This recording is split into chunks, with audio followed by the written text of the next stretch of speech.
so happy to be here with you all today, and special thanks to RFP UK and UK Interfaith Youth Network for hosting this wonderful webinar.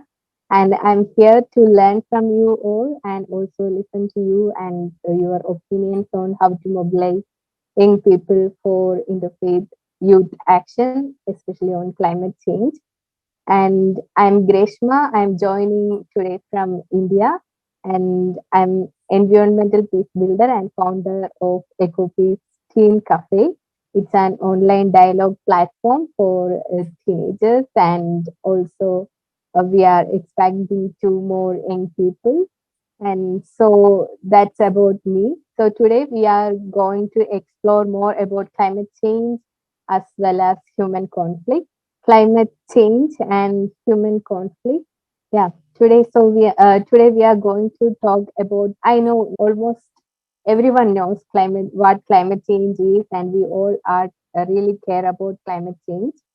So today we are going to look at how climate change cause human conflict, whether climate change is a big threat and create human conflict or not. So we are going to explore more deeply. Also, we are talking about role of environmental peace building and climate action. Then we will also look into EcoPeace Teen Cafe, my initiative, and how we are working for young people. And then we will explore how we can come together and act for better and peaceful world. So climate change. So before going to climate change, I would love to hear from you all how you define climate change. Can you please share it on the chat, or whether you affected by climate change crisis or not? So please feel free to share that on the chat. For me, climate change means the changing weather every time. I cannot understand anymore which months are summer, which months are considered as winter, and which months are autumn now, because it just feels like every season it may be super cold as if winter, or super rainy as if it's really cold. And summer for me, it has changed now, and I feel like it starts from July and ends September or October.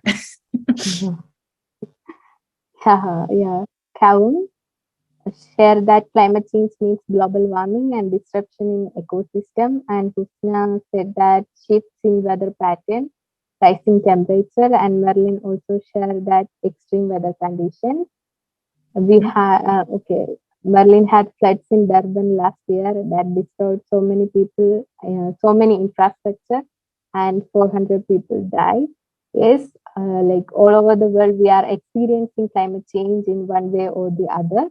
So UNFCCC, United Nations Framework for Convention on Climate Change, states that climate change means a change of climate which is attributed directly or indirectly to human activity that alters the composition of the global atmosphere, and which is in addition to natural climate variability observed over comparable time periods. So we all know that there are changes happened in our climate and in our earth since its beginning. But since 18,000, we are seeing like 1,800 since we are seeing like immense change in climate and immense change in global atmosphere, and that happened due to the human activity. That's why we are really concerned about climate change and climate change related calamities. So these human activities are like burning fossil fuels and how that emits greenhouse gases that creates a blanket and traps sunlight that led to the rise in temperature. So increase in temperature makes issues worse, and we all are suffering in one way or the other. As Eda said, like we don't know which like which weather conditions we are having right now. So it's like I'm talking to you from Kerala. It's a southern Indian state. So we are expected rain since like June 1st. Normally, when we were children, when we go to school after the vacation, when with umbrellas, but now it's no, like when the school reopened, children were like sweating because of the heat. There were no like no rain, so that's how situations are going on these days. So it's very confusing, and also we are experiencing not just rising in temperature, but we are experiencing floods and unexpected cyclones, and also like there are many other climate related issues. We are going to discuss this question, like, does climate change cause conflict?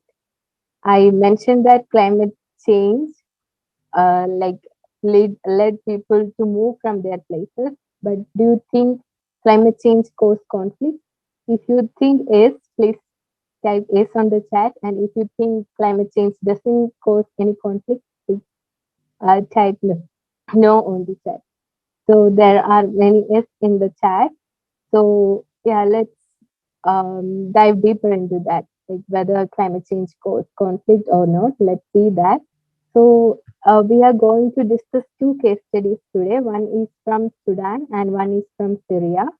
So Sudan, the first conflict is the first climate change conflict. In 2007, United Nations Secretary General Ban Ki-moon said that the first conflict is because of the climate change. So the assumption is that when there is a water scarcity, that change because of the rainfall pattern resulting resulting due to the climate change led to many conflicts, and especially in Darfur conflict.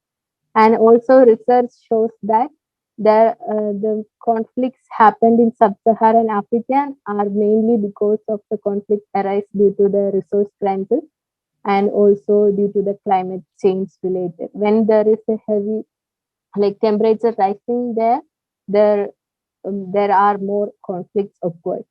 So we can see the relation there, and also Sudan it has like more diverse ecological zones from desert areas in the north to the semi-evergreen tropicals in the south. So there is like diverse ecological zones, and also there are predominantly two groups of people who are agricultural workers and also pastoralists. So the agriculture people are mostly like ethnic Africans, and the pastoralists are more like Arabic ethnic. So then when there is like absence of training, they face kind of absence of resources, especially for their livelihood, that creates a tensions and conflict. Then it becomes to an ethno-religious environmental conflict. So this happened in Durban. So I would like to quote Ban Ki-moon, and he said that almost invariably we discuss Darfur in a convenient military and political shorthand and ethnic conflict, putting Arab militias against black rebels and farmers. Look to its roots through, and you discover a more dynamic, complex dynamic. Amid the diverse social and political causes, the Darfur conflict began as an ecological crisis, arising at least in part from climate change. So, impoverishment and human insecurity may rise as a result of climate change if preventive measures are not undertaken. So now we are moving to Syria, and you can also see a conceptual model how climate change led to environmental change, and that led to movement of people and movement of people from rural to urban. And then there we have a resources lack of resources, then tensions may arise that can lead to civil war or anti-government protests. So yeah, we can see the climate change can be a threat. So when we discuss about the condition in Syria, we know that in 2011 there is a protest happened. That was a peaceful protest, but the government suppressed it, and then it became a bloody conflict in 2011. Before that, we can see that from 2006 to 2010, Syria experienced a heavy drought, and government could not meet that basic needs. So the people are forced to move from rural area to urban area, and those urban area were also poor. So people were really work hard to meet their needs, and still they couldn't meet their needs. So when there is a anti sentiment against the government were not support these people who are in need. So the humanitarian crisis were high, and there were like lots of challenges were there. So people decided to come out of the street and protest. And initially that was like a peaceful protest, but suddenly that became like armed violence and civil conflicts between the governments and rebels. So the rest is history. We saw that what happened in Syria, and people were forced to move from there, and millions of people were affected and becoming like refugees. So this all happened, and there are studies showing that not just like climate, we cannot say climate change is the main cause for all this. There are political and social causes are there. Definitely it's there, but climate change is a multiplier threat, so we need to address it. The former UN special envoy for Syria said that climate disruption was an amplifier and multiplier of the political crisis that was building up in Syria. So when we are talking about climate change, definitely we need to take climate actions. And before talking about climate action, I also wanted to mention environmental peace building. So in the beginning, I said that I'm an environmental peace builder and who is really keen about conserving and taking climate action. So environmental peace building comprises the multiple approaches and pathways by the management of environmental issues, and it integrated and support the conflict prevention and also the resolution process. So we can see it as an intersection between environment, peace, and security.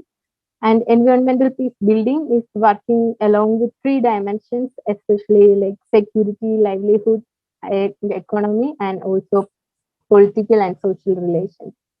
So when we talk about security, it's mostly about how we share the resources, how we make sure that we are sharing the resources inclusively and sustainably, managing the resources to avoid conflict. And also when we talk about livelihood, we see that like we saw that in Sudan and Syria, when there is a absence of resources, there arises a conflict.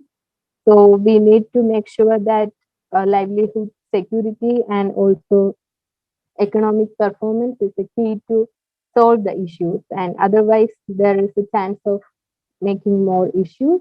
And also political and social relations. We need to make sure that we use this challenge as an opportunity to connect and cooperate and create more initiatives to come together and solve these issues. This way, we can create more cooperation between countries and also institutions. So let's divert this challenge to an opportunity through our climate action. So even SDG 13 asks us to take urgent climate action to combat climate change and its impact. And here also I wanted to quote Antonio Guterres, the United Nations Secretary General. He said that climate actions in the 21st century is great opportunity to drive forward all the SDGs. So let's work together. And I also want to mention how we work together. Like we, as a part of EcoPeace Teen Cafe, work together for a more peaceful and sustainable world. So EcoPeace Teen Cafe, we started in 2021, like after the second wave of COVID in India. So here we are trying to create an inclusive safe space for young people to come together and share their voice, and also encourage them to take actions for better and peaceful world. And this initiative is influenced by the Earth Charter principle. And Earth Charter is a document consists of 16 principles that formed in late 90s, and after the Brundtland Commission. That's an ethical Earth Charter is an ethical guideline for sustainable development. I personally believe it's a living document. It acts like a visionary document that created by visionaries that has a voice every century. So I deeply influenced by the words in the preamble of Earth Charter that says we are once citizens of different nations and of one world in which the local and global are linked. Everyone shares responsibility for the present and future well being of the human family and the larger living world. The spirit of human solidarity and kinship with all life is strengthened when we live with reverence for the gift of life and humility regarding the human place in nature. So this is the words that I deeply influenced and that helped me to create Eco Peace Teen Cafe for students in India initially. Then the movement is become like globally and we work with young people in Asia, Latin America and Africa and we seen like how people come together to take small actions that but I deeply believe these small actions are really counted and these actions can bring bigger changes in the society and we do like planned tree planting events and make sure that people come together and work together for a better world and be creating small moments of harmony small moments of love and compassion. So that's how Eco Peace work and we are hoping that we can expand it to UK and Europe and work with more young people there and work for more environmental conscious and peaceful world. So we are ready to rise for climate and for our planet. As I mentioned, like we have to use this challenge as an opportunity to come together and work for cooperation, work for peace, and work for harmony. So every time we complain about what we don't have, but here nature gives us an opportunity to come together. Let's see climate change crisis as a positive thing to bring together people and share the peace with everyone. So when I said this, I really mean that like we witnessed how climate change bring people together. In 2004, when we had a calamity like tsunami, we have seen that how Southeast Asia handled it. People come together and they use that as an opportunity to cooperate and work together for the humanitarian crisis. And in my place, in my homeland, in 2018, we witnessed like a devastated flood that was first time in century. So that was kind of like a flood that completely distracted everyone's life. But we suddenly come up and we rise up with resources. When there is limited resources, people come together and find out the sources and share it with the people who are in need. So we saw that how floods bring together people and how that creates harmony in society and how that keeps on telling a story about like human and compassion. So I believe that this is an opportunity of this century to come together and act for our nature. So we know that the average global temperature are still on its rise. So we have to combat that by taking urgent actions and speed action. So let's unite for a peaceful and sustainable planet. Let's join together and wherever you are, join for climate action. Let's act now. There is no planet B. Every decision matters, every minute matters, every moment matters. So think about your children, your grandchildren, and the children to come in. And we have to live a legacy of peace and legacy of environment friendly lifestyle for our generations to come in. So thank you so much. And once again, thanks to RFP UK.